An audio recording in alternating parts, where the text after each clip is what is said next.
OK, donc, dans la dernière vidéo, on a calculé une corrélation qui valait 0,95 ici. OK? Et la question qu'on peut se poser, c'est est-ce que cette corrélation-là est... euh, on peut se poser dans le fond, quelles sont les chances d'observer une telle corrélation si dans la réalité il n'y a pas de corrélation?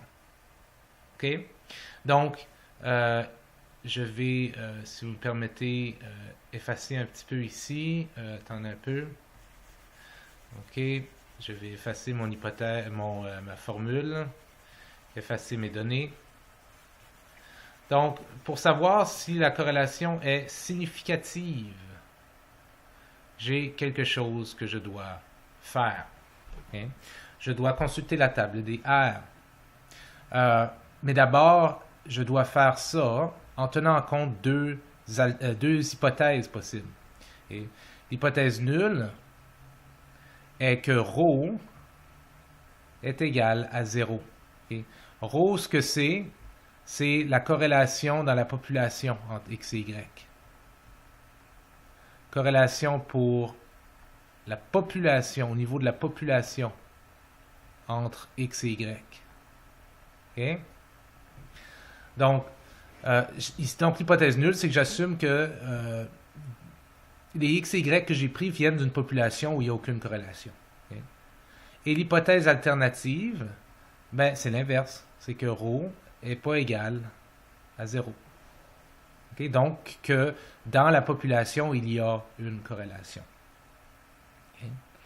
Pour faire ça, je dois utiliser ma table des R. Maintenant, dans la vidéo ici, je ne peux pas vous montrer la table des R, mais on l'a vu en classe, puis je pourrais m'assurer que vous le comprenez. Je vais peut-être faire une autre petite vidéo avec le screenshot pour la table des R, mais ici, je ne peux pas dans le cadre de cette vidéo-ci pour des raisons techniques. Okay? Mais ce que vous devez vous souvenir, c'est que nous, on s'intéresse toujours à un alpha de 0,05. Okay? Puis dans la table des R, ça me prend mes degrés de liberté, DL. Ou en anglais Degrees of Freedom, DF. Okay? Dans ce cas ici, c'est toujours grand N moins 2. Donc l'ensemble des participants à mon étude, moins 2.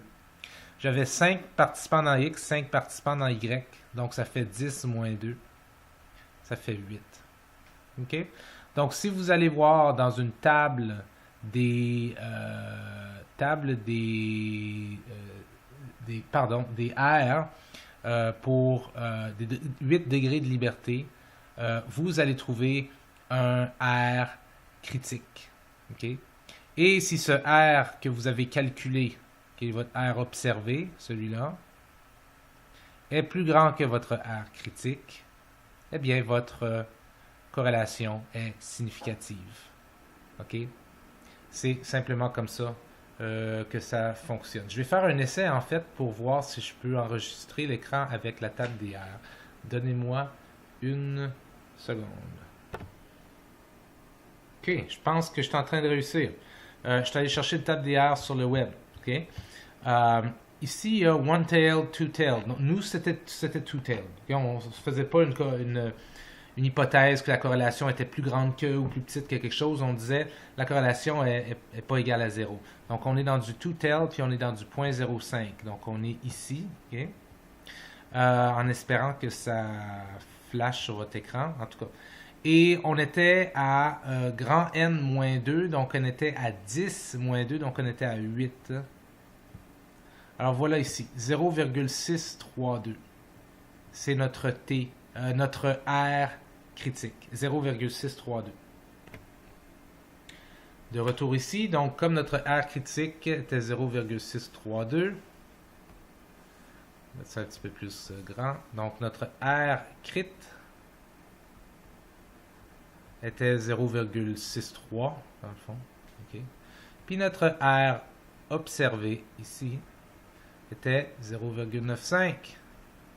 Donc comme notre R observé est plus grand que notre R critique, on dit que la corrélation ici est significative. Je mets juste un petit astérisque là pour montrer qu'elle est significative. Vous n'avez pas besoin de le faire vous, mais c'est... En fait, souvent dans des programmes d'ordinateur, il va y avoir des astérisques sur toutes sortes d'indices, mais entre autres sur des corrélations, pour montrer quand elles sont significatives. Et donc, c'est comme ça que l'on calcule ça. OK, salut bien.